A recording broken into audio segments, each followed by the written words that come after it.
আমি কোনোদিনও বাড়ি থেকে একা শিয়ালদা স্টেশনে পর্যন্ত যাইনি। সে মেয়েটারই আজকের উদ্দেশ্য হচ্ছে কয়েকশো মাইল দূরে উত্তরপ্রদেশ।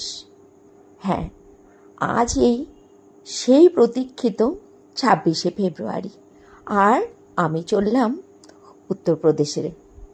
এখানে আমাদের জিনিসপত্রগুলো রেডি করা রয়েছে। সকাল সকাল ঘুম থেকে উঠে স্নান করে আমরা রেডি হয়ে নিয়েছি। মাসি তৈরি করে দিয়েছিল ম্যাগি সকালবেলার খাবারে। ম্যাগি আর চা খেয়ে এখন বাজে সকাল প্রায় 9:30। চলে এসেছি রানাঘাট স্টেশনে।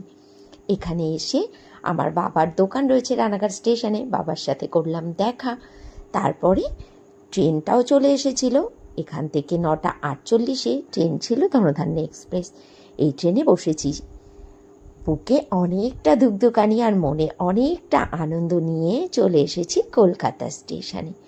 আমাদের ট্রেন হচ্ছে কলকাতা স্টেশন থেকে গোয়ালিয়র সুপারফাস্ট।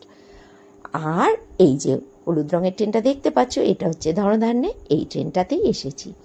আগে থেকেই দিদি আর জামাইবাবু কলকাতা স্টেশনে এসে আমাদের জন্য ওয়েট করছিল। দিদির ওপরে পড়েছে গুরু দায়িত্ব। দিদি এই দুপুরের খাবার দাবার আমাদের জন্য বাড়ি থেকে রান্না করে নিয়ে এসেছিল।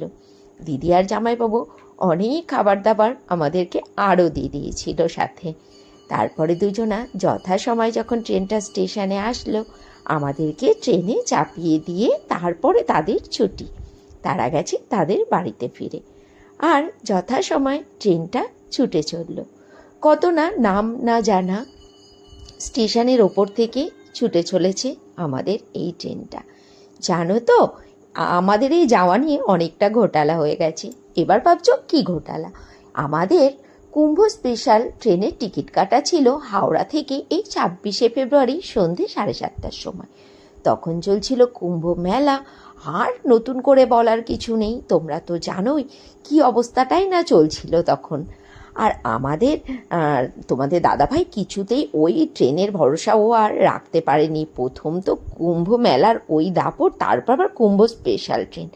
ও 25 তারিখে জানা তেনা ভাবে তৎকালে আবার আমাদের জন্য এই গোয়ালিয়র সুপারফাস্টে টিকিট কেটেছিল। অনেকগুলো অর্থদণ্ড হয়েছিল বটে।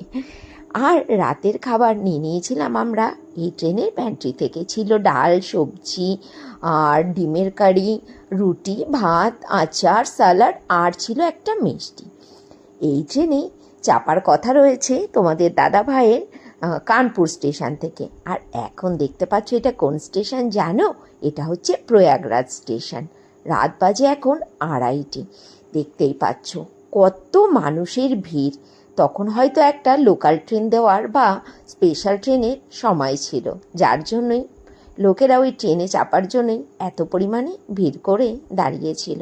যাকে প্রয়াগরাজ স্টেশনে নেমে আমি আর সেই পুণ্যটা অর্জন করতে পারিনি, চোখেই দেখলাম আর তোমাদেরকেও একটুখানি দেখিয়ে দিলাম।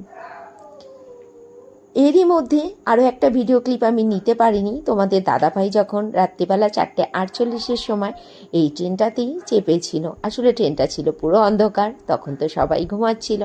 আর আমাদের ট্রেনের টিকিট ছিল 3rd AC-তে। জানো তো বুকে কত ভয় ছিল যে তৎকালে ট্রেনের টিকিট কাটা হচ্ছে, হয়তো 3 জনের সিট 3 জায়গাতে পড়বে। কিন্তু আমাদের খুব ভালোভাবে ট্রেনের সিটগুলো পড়েছিল সবারই একই কম্পার্টমেন্টে। আর চলে এসেছি এখন আমরা মথুরাতে প্রায়। আর এই যে যমুনা নদীটা এখন ক্রস করছে। চলে এলাম মথুরা স্টেশনে। আমাদের ঘোরাটা শুরু হবে মথুরা থেকেই। মথুরাতেই আমরা হোটেলে থাকবো। আর ওখান থেকেই বৃন্দাবন, মথুরা, গোকুল, বারসানা, গোবর্ধন, আগ্রা সব ঘুরবো। আর ঘোরার শেষ দিকটায় যাব দিল্লিতে। দিল্লিতেই আমাদের ভ্রমণে শেষ হবে। চলে এসেছি মথুরা স্টেশনে। তোমাদের দাদাভাই গেছে গাড়ি ডাকতে। আর এখন প্রায় ঘড়িতে বাজছে 10:30 মতো। চলে যাব এখন হোটেলে। হোটেলে গিয়ে একটু ফ্রেশ হয়ে নিয়ে কিছু খাওয়া দাওয়া করব। তারপরে বিকেলবেলাতে বেরোবো গোকুলটা ঘোরার জন্য। চলে এসেছি হোটেলে। সবাই খুব টায়ার্ড, মনে হচ্ছে কতক্ষণ একটু স্নান করে শরীরটা রাখবো বিছানাতে। চলো আজকের ব্লগটা এখানেই শেষ করছি।